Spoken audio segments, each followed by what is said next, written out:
Okay, so my dear kids, हमने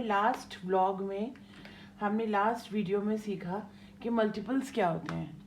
आज उसी चैप्टर का सेकंड टॉपिक है फैक्टर्स क्या होते हैं। ओके, तो फैक्टर्स क्या है? कोई भी नंबर हम अगर लेके देखेंगे, जैसे कि 35।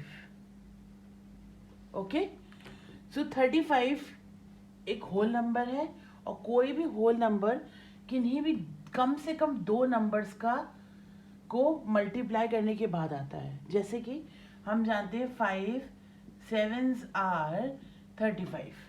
ओके, तो कोई भी नंबर हमें कब मिलता है? जब हम 2 या 2 से ज़्यादा नंबर्स को आपस में मल्टीप्लाई करते हैं तो हमें कोई एक नंबर मिलता है। ओके, तो जो ये दो नंबर्स होते हैं ये होते हैं फैक्टर्स। क्या होते हैं ये? फैक्टर्स। जैसे कि मल्टीपल्स में क्या था कि कोई भी एक नंबर है और इसको हम किसी होल नंबर से मल्टीप्लाई करते हैं तो जो प्रोडक्ट आता है वो प्रोडक्ट होता था मल्टीपल।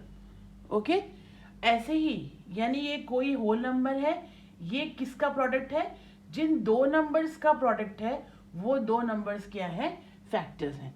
मतलब ये नंबर और ये नंबर फैक्टर है जिनको हम मल्टीप्लाई कर रहे हैं, और जो फाइनल प्रोडक्ट आ रहा है वो एक मल्टीपल है।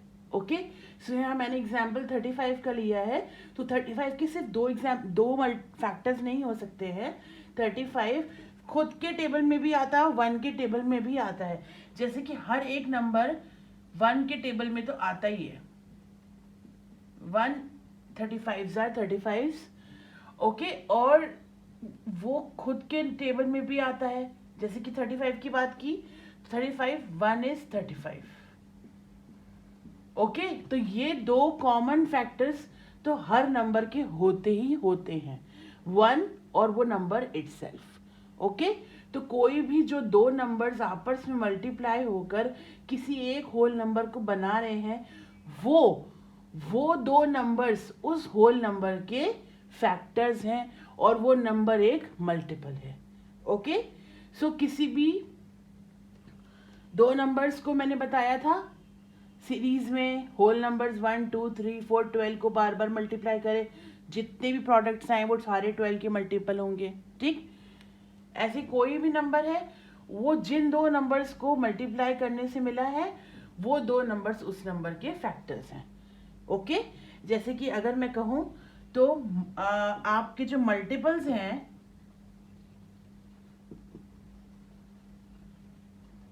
मल्टीपल्स ऐसे नंबर्स हैं जिनमें हम कुछ मल्टीप्लाई कर सकते हैं। We can multiply 2। ओके, जैसे कि 12 एग्जाम्पल लिया तो 12 में 2 को मल्टीप्लाई करने से 24 आता है, 12 में 3 को मल्टीप्लाई करने से 36 आता है, 12 में 4 को मल्टीप्लाई करने से 48 आता है। तो ऐसे नंबर्स जिनमें कुछ मल्टीप्लाई करें तो हमें जो नंबर्स मिलते हैं वो मल्टीपल्स होता है। और वैसे ही फैक्टर्स क्या है? ऐसे नंबर्स हैं जिनमें हम डिवाइड करते हैं, divided into the numbers we can divided into. जैसे कि 12 नंबर ही मैं लेके चलूं तो 12 के मल्टीपल्स ये देखिए ना, 24 36 48। 12 के फैक्टर्स क्या है? 12 आता है 1 के टेबल में, 2 के टेबल में, 3 के टेबल में, 4 के टेबल में, 6 के टेबल में और 12 के टेबल में। ओके, तो हम देखते हैं कि कैसे आता है, ऐसे ऐसे कैसे आता है करके देखते हैं।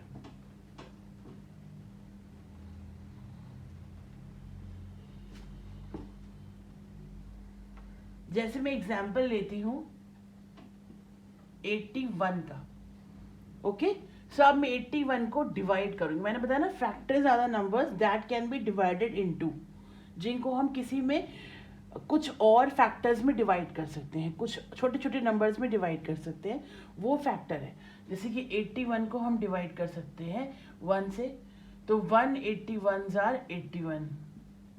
यहाँ पे रिमाइंडर क्या आया? 0। अब हम 81 को डिवाइड कर सकते हैं 2 से डिवाइड नहीं कर सकते क्योंकि इसके लास्ट में एक और नंबर है, तो ये 2 से डिविजिबल नहीं होगा। 3 से करके देखते हैं। तो 3 2s are 6, 21, 3 7s are 21। Okay, तो ये यहाँ पे भी रिमाइंडर 0 आया है। तो फैक्टर्स कैसे निकाल सकते हैं? जब हम उस नंबर को किसी भी नंबर से डिवाइड करते हैं, उसका क्वोशिएंट आता है, यहाँ पर रिमाइंडर 0 आता है, तो हम कह सकते हैं कि ये जो फैक्टर्स हैं 1 है 3 है, they are exactly divisible by 81। तो 81 के फैक्टर्स वही हो सकते हैं जो उनसे एग्जैक्टली डिविजिबल हो, मतलब पूरा डिविजिबल हो जाए, कोई भी रिमाइंडर ना बचे। ओके, जैसे कि अगर मैं यहाँ पर लूँ 35 और मैं 3 से इसको डिवाइड करूँ, तो 3 1 is 3 और 3 1 is 3।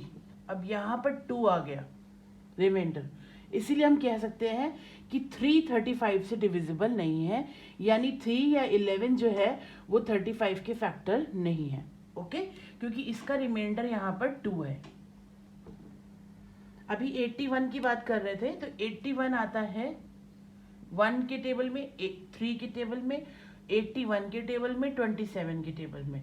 हम यहाँ डिवाइजर और क्वोशिएंट दोनों को लेके चलेंगे, क्योंकि मैंने बताया ना 2 3s are 6, तो यहाँ पर 6 के 2 फैक्टर है, 2 तो है ही है, 3 भी है, उस तरीके से डिवाइजर तो है ही है, क्वोशिएंट भी है। ओके, सो 1 3 4 के टेबल में नहीं आ सकता, क्योंकि जब 2 एक इवन नंबर है उसके टेबल में नहीं आता, तो 4 के टेबल में भी 81 नहीं आ सकता।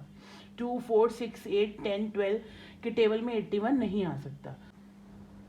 5 के टेबल में 81 नहीं आ सकता, क्योंकि 5 के टेबल में आने के लिए 0 और 5 होना चाहिए लास्ट डिजिट को। 6 के टेबल में नहीं आएगा, इवन नंबर है, नहीं आएगा। 7 के टेबल में करके देखते हैं। 7 1 is 7 और ये 11 तो नहीं आएगा, क्योंकि 7 1 is 11 करने के बाद 7 1 से 7 करने के बाद 4 रिमाइंडर आएगा, तो 7 एक इसका फैक्टर नहीं है। 9 के टेबल में 81 आता है, 9 9s are 81, reminder is 0। Okay, तो हमें यहाँ पर 81 के कितने सारे फैक्टर्स मिले? 1 3 9 27 81। ओके, सो फैक्टर्स हैं हमें। अब हमने क्योंकि 9 कर लिया है, तो अब हम 27 तक काउंट करेंगे, फिर 27 तक कोई भी नंबर नहीं आएगा, क्योंकि हमने 9 तक ऑलमोस्ट काउंट कर लिया है। 10 नहीं आएगा, 11 नहीं आता 81 में, और 13 भी नहीं आता। ठीक है, तो जो टेबल्स मुझे लर्न है उसके अकॉर्डिंग मैं आपको बता रही हूँ। तो ऐसे 15 भी नहीं आ सकता, क्योंकि 15 के लिए भी लास्ट में 0 या 5 होना चाहिए, और 17 भी नहीं आता है। तो इसीलिए क्या है, 1 3 9 27 81, ये सारे फैक्टर्स हैं 81 के। तो 1 3 9 27 81। सो यहाँ से एक फैक्ट निकला, तो हर नंबर का फैक्टर 1 तो होता ही है, और 81 भी खुद वो नंबर है वो तो होता ही है। जैसे कि 1 और वो नंबर इटसेल्फ, वो खुद वो जो नंबर है वो, और 1 हर नंबर का फैक्टर होता है, चाहे उसके और मिडिल फैक्टर्स हों और या ना हो। ओके, तो कुछ फैक्ट्स यहाँ से निकल कर आते हैं जो अभी हम करने वाले हैं। वो फैक्ट्स क्या है? फैक्ट्स ये है,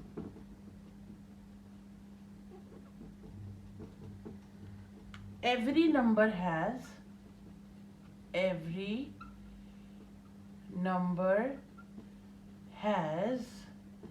1 as its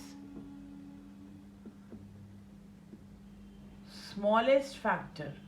okay,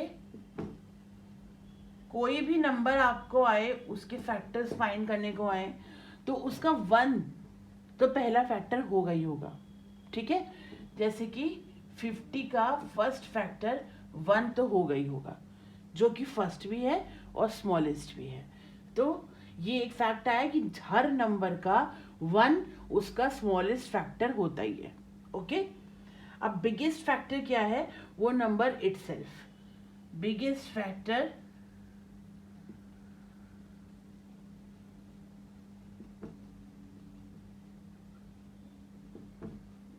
is the number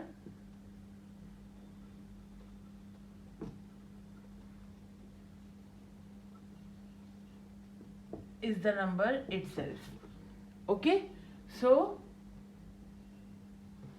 first fact is number, किसी भी नंबर का 1 उसका स्मॉलेस्ट फैक्टर है और उसका बिगेस्ट फैक्टर वो नंबर खुद है।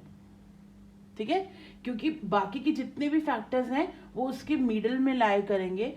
यानी ये एक बात हमें समझ में आ सकती है कि जितने भी फैक्टर्स होते हैं वो या तो 1 के इक्वल होते हैं और या वो 1 से छोटे होते हैं, क्योंकि 1 तो सबसे स्मॉलेस्ट है और बिगेस्ट नंबर वो खुद वो नंबर है। ठीक है, तो इसीलिए ये बिगेस्ट नंबर है और इसीलिए हम ये पता कर सकते हैं कि हर नंबर का जो फैक्टर होता है वो या तो फैक्टर इक्वल होता है 1 के और या फैक्टर स्मॉलर होता है उस नंबर के।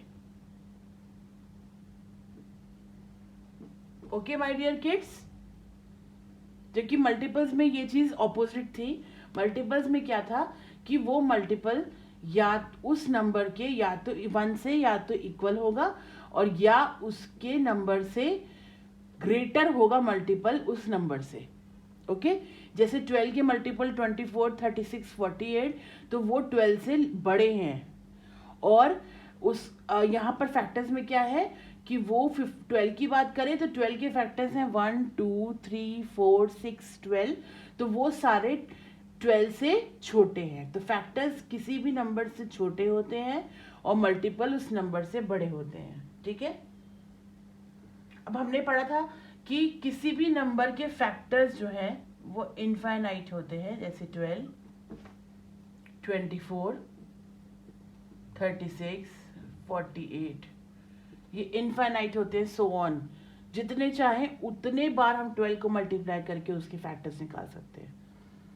But multiples are finite, but factors are finite. Okay, जैसे 1 पहला फैक्टर है 50 का, 2 के टेबल में 50 आता है 25 टाइम्स। ओके, 3 के टेबल में नहीं आता, 5 के टेबल में 50 आता है। ओके, और 6 के टेबल में 50 नहीं आता, 7 के टेबल में नहीं आता, 8 के टेबल में नहीं आता, 9 के टेबल में नहीं आता, 10 के टेबल में आता है, 25 के टेबल में आता है और 50 के टेबल में आता है। 150 आर 50, 225 आर 50 एंड 510 आर 50। ये आपस में इंटरलिंक्ड होते हैं सारे फैक्टर्स, जिनको हम टुगेदर मल्टीप्लाई करते हैं तो वो नंबर आता है, वो सारे फैक्टर्स होते हैं। ठीक है, अभी क्या है, ये सारे फैक्टर 50 के हैं, अब इससे ज़्यादा फैक्टर 50 के नहीं हो सकते, तो ये फाइनाइट होते हैं। ये एक इनकी जो नंबर्स जो है वो लिमिटेड होते हैं, उससे ज़्यादा नहीं हो सकते, और मल्टीपल्स अनलिमिटेड होते हैं। ठीक है,